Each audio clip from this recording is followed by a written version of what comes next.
tonight, but when they did land one, you had a response late in the game in the second half. What did you like best about the way the team kind of rallied after a tough shooting third quarter, and we were able to kind of turn the game again? Yeah, I thought we shot 5 free throws in the second half. We shot 3 for 19 from 3 in the second half, and so it's hard to score when that's the context. And our defense stayed with it. Like we still stacked stops despite not a great shooting half and not a lot of easy stuff. And so I thought just our perseverance in the third to just grind through that quarter. We ended up with a bunch of offensive rebounds, I think 12 in the second half. And so we just manufactured, second half offense to a win. And we've talked so much about Alex Caruso and just his presence, but how about just tactically, the impact that you felt like he had tonight in terms of the X's and O's on the defensive end? Yeah, I mean, he's just such a unique player. You can put him on Morant, you can put him on Jackson, you can also put him on somebody else, and he can be a really disruptive help defender, which I thought he got into the game a couple times with the block on Morant, the jump ball on the Jackson post-up. So he was unbelievable. That group to start the third when the game, was a little muddy in that group to start the fourth, the game was a little muddy in the third. And they came out as a 7-0 run. It was defense, and he was a catalyst in that group. Mark, I just wonder, I know it's not just these two guys, but from Chet and Dub, what have you seen from them as far as the way they've orchestrated offense, created offense, while Shea still tries to find a rhythm?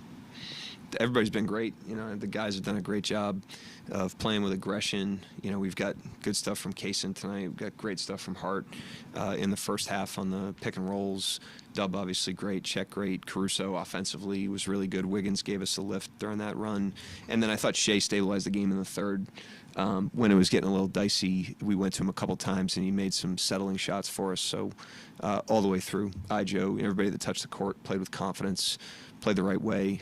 And we're going to need that, in all these games. Going to be different guys on different nights. And with Hartenstein, I know last year's team to this year, it wouldn't have been one-on-one anyway because guys, evolve and grow. But with the places you put him on the floor and how effective he is from there, whether that's high post or dunker, how effective he is from there, how much does that change your offense from last year's team?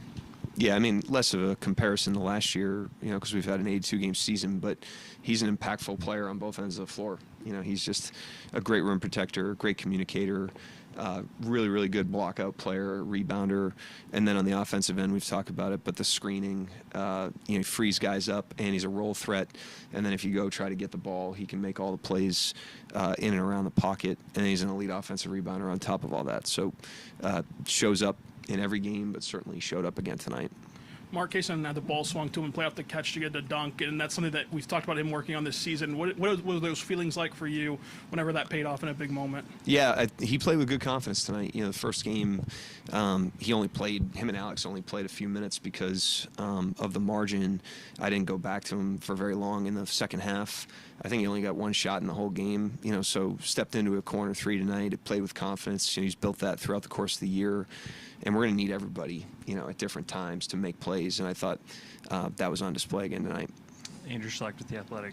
Typically, you guys give up a lot of corner threes. Tonight, only 3 from Memphis. Is that by design to the defense, or is that just more of just Memphis feeling out their offense that way?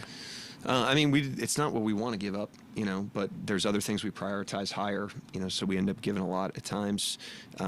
I'm not sure. I'd have to look at it, but I thought we did a good job, for the most part tonight. We still won the second half despite a tough offensive half from the three-point line, not generating free throws.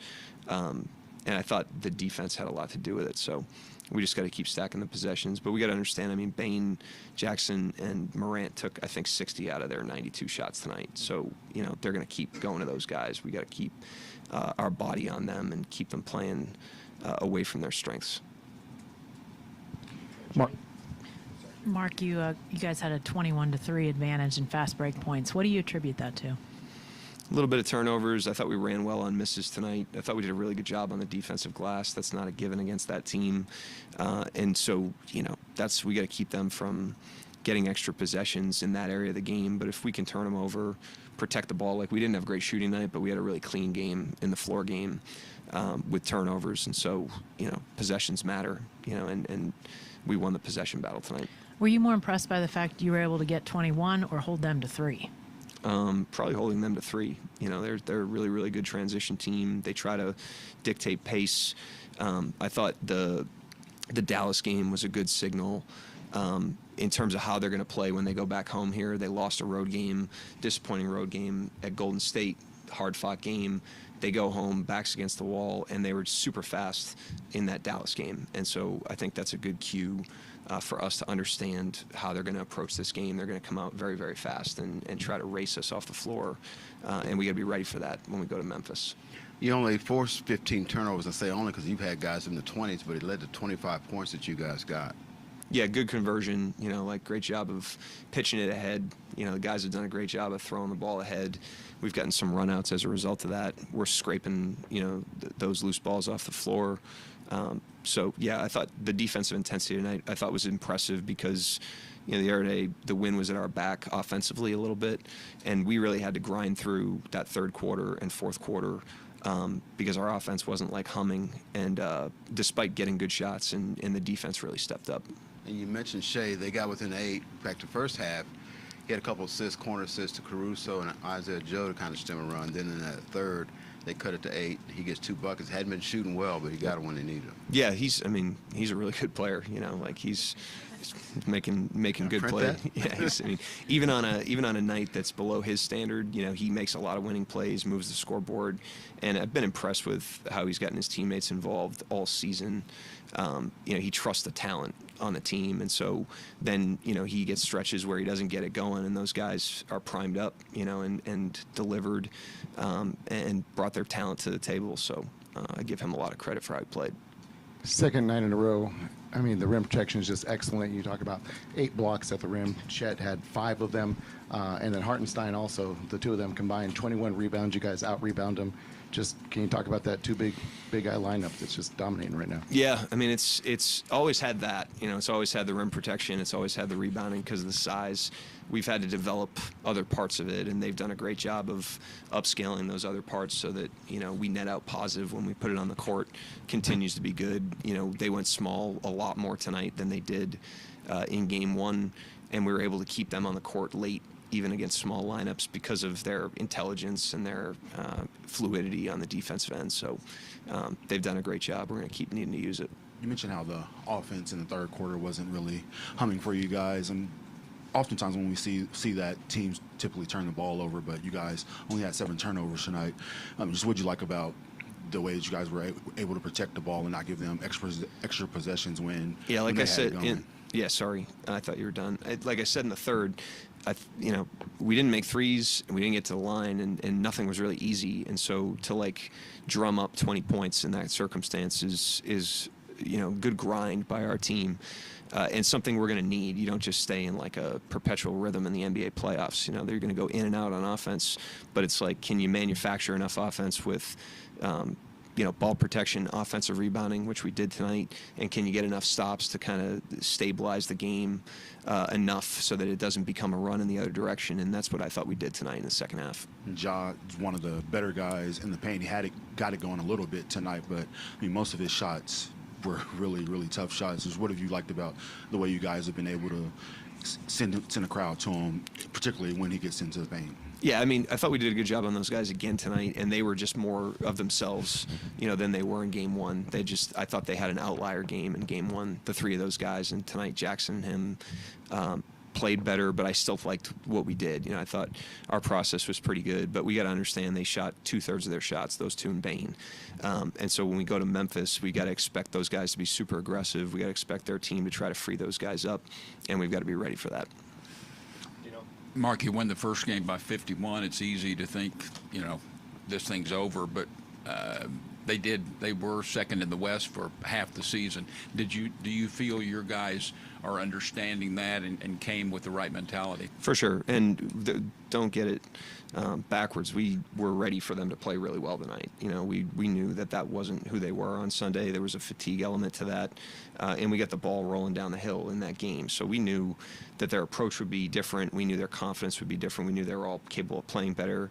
They did. And now, you know, down 2-0, they're going back home in front of their home crowd where they play well. The last time they played there, they played excellent. And so we've got to be ready for a similar type of punch in Game 3. You mentioned there's other elements of that too big lineup you guys have had to develop. What are those?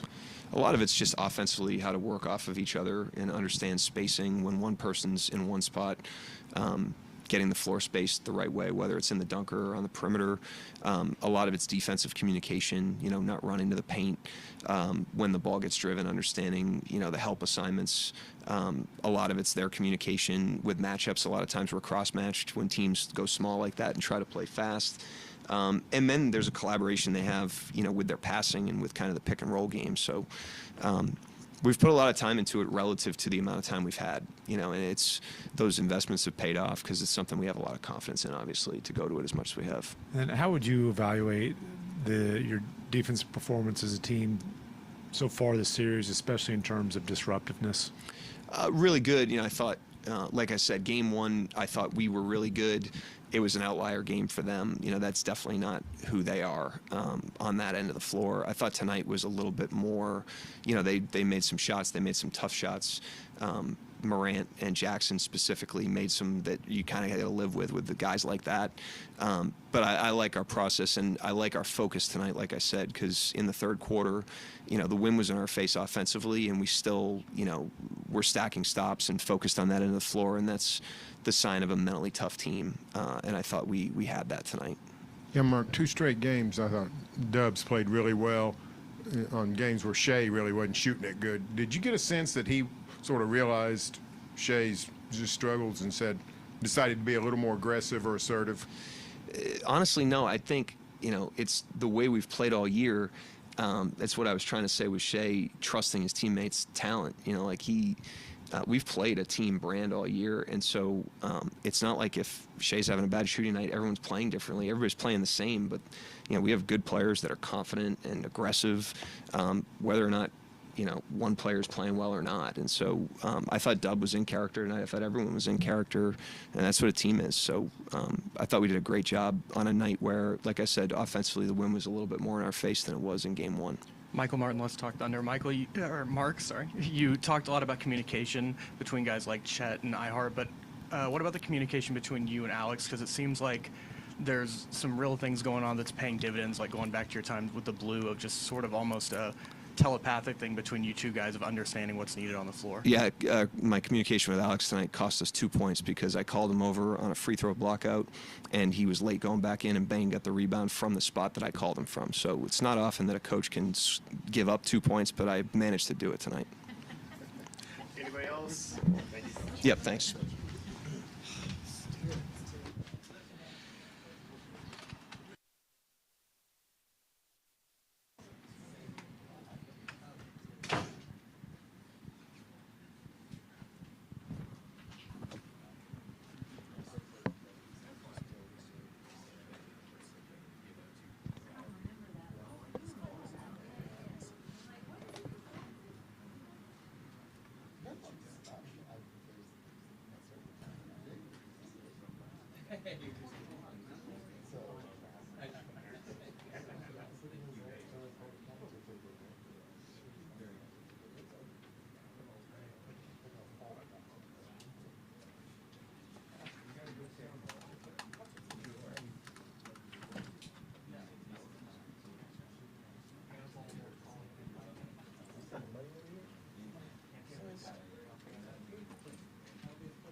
I did